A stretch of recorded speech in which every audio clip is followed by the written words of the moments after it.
What's up, guys? Jeremy Weiss here with Weiss Tech Hockey, and in this video we're going to be showing you a quick half-ice back-checking drill. I really like it, actually. I used it yesterday with my U10s, and it's fantastic. It's called one-on-one Big Arc Backchecking, and like I said, it's great because it can be done in half-ice, and there are some cool subtleties that you can work on with your players in this. So let's go ahead and show you kind of the setup. As you can see, we've got two lines. One is the goal-scoring line, is how I called it. The other one is the back-checking line. And to start, the goal-scoring line player will come up to about the hash marks, and then the back-checking line, we want him or her slightly behind. I use ice markers quite a bit, so I'll just mark where I want them. But I put, you may adjust this depending on how fast or slow, your players are. Like if they're very comparable in speed, then you may put this closer or maybe a little bit further away, depending on what you want to accomplish here and how the drill's going. But what we want to do here is we set the back checker just slightly behind. What I was doing is, like, if you draw like a 45-degree angle off from the dot, so if the 90 was out to the hash marks and down to the bottom of the circle, then put the 45 out there, and that's about where I was starting them. And it worked pretty well with my group. Then, of course, we have two cones up top, slightly narrower than the dots, and slightly outside the dots. So, of course, in a half-ice setting, we want to maximize the use of the space. So yeah, put them out there to where the players are kind of just barely coming up across that red line there, like we've got shown here. And then the drill itself is very easy, and then we'll talk about some of the subtleties. So the drill itself, on the whistle, of course, we have a coach with pucks here. That's the last piece of that. So on the whistle, both players go.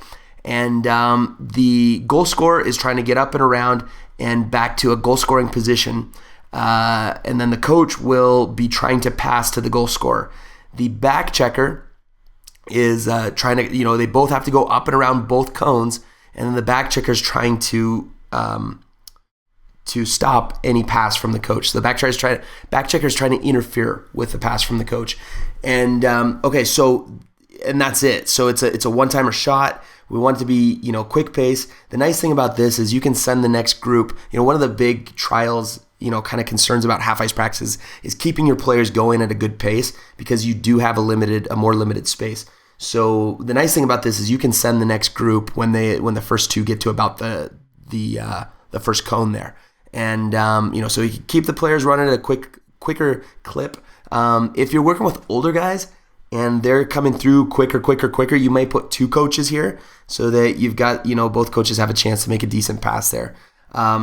So that's the drill. So let's talk subtleties here. First of all, the one thing I noticed with some of my with my U10s is that, like, if the goal scoring player would blow a tire, or if the back checker would beat that goal scorer, the back checker was kind of taking it upon himself to be, well, the goal scorer's not here, so I'm going to score the goal, right? And so that was one of the things I pointed out to my players is we want to treat this like a game situation. Like if you get back into your own end first and the puck ends up on your sticker, you're not going to shoot on your own goalie, right? So we want to play this as if it were a game. So no matter what, the back checker's job is to not let a pass get through to the goal scorer, okay? And so even if the back checker, like if that means if the goal scorer blows a tire or slows down, or the back checker is just faster, the idea is we want to stay shoulder to shoulder all the way through here, and then make sure that we're getting our body in position to stop that pass. That's our objective. Our objective isn't to become the goal scorer if we beat the guy there. So it's not like a race drill. It is a race drill, but it's you maintain your offensive or defensive assignment regardless of what the outcome of the race is, if that makes sense. So that's something you probably want to point out to your players.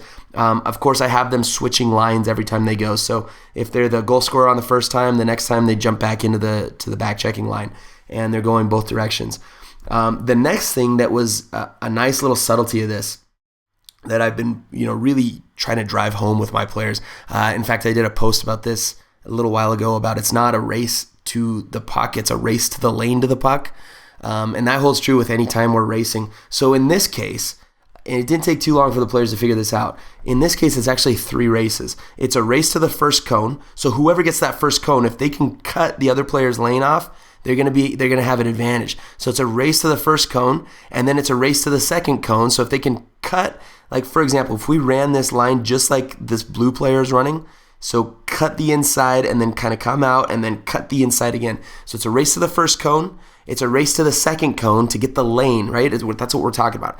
It's not a race all the way around. It's a race to the lane to the first cone. It's a race to the lane to the second cone. And then it's a race to the lane to the net. So it's actually 3 separate races. And if you think about the game in those terms, if you think about those, every single shift is made up of small races and small puck battles, small plays. And so one of the things we've been talking about, especially with my U10 team this year, is go out there and get pucks, go out there and make plays, right? And this is a drill that actually is very good with that.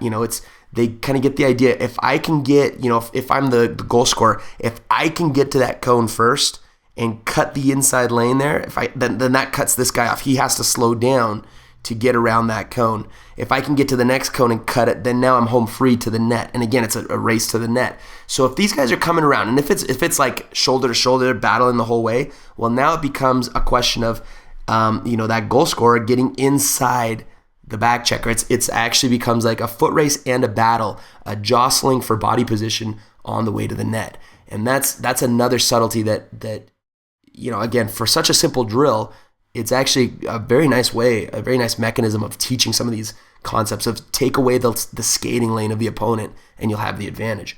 Then the last area of subtleties was the mechanics of taking a one-timer shot, right? So for example, if I'm a lefty, it's going to make the most sense. A backhand one-timer is almost an impossibility for just about anybody. You don't even see very many backhand one-timers in the NHLs.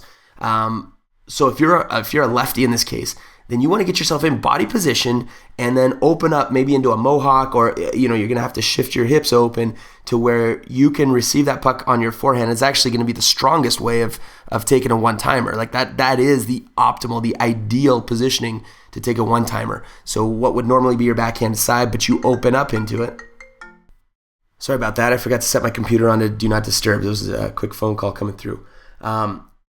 But what I was going to say, this is the ideal position to receive a one-timer shot, right? So the subtlety, get your body in body position so that you have the advantage over the back checker, and then open up into that forehand position so you can really rip that puck instead of taking a backhand one-timer, right? So that's for lefties. For righties in this case, again, another subtlety. How do you do a one-timer when you're on your proper wing? It's much more difficult, right? So the idea of sliding that bottom hand down, getting all the weight behind that bottom hand, and then it's a shoveling motion to the net. So those those kind of little details were coming through as we were doing this drill yesterday, and it was a lot of teachable moments for these kids. Pointing out the fact that the race is really a lane to the first cone, the lane to the second cone, and the lane to the net. So 3 separate races there. Opening up on your backhand to take that one-timer on your forehand side. Body positioning on the way to the net. All these little things are coming up in a very simple drill. So hopefully that helps. Again, this is called the one-on-one Big Arc Backchecking. And for a printout, go to weisstechhockey.com, or if you're watching this on YouTube, just click the link in the description of this video, and we'll have the PDF printout. You can print out, bring it straight to the rink with you, as well as the written explanation and everything else for this drill.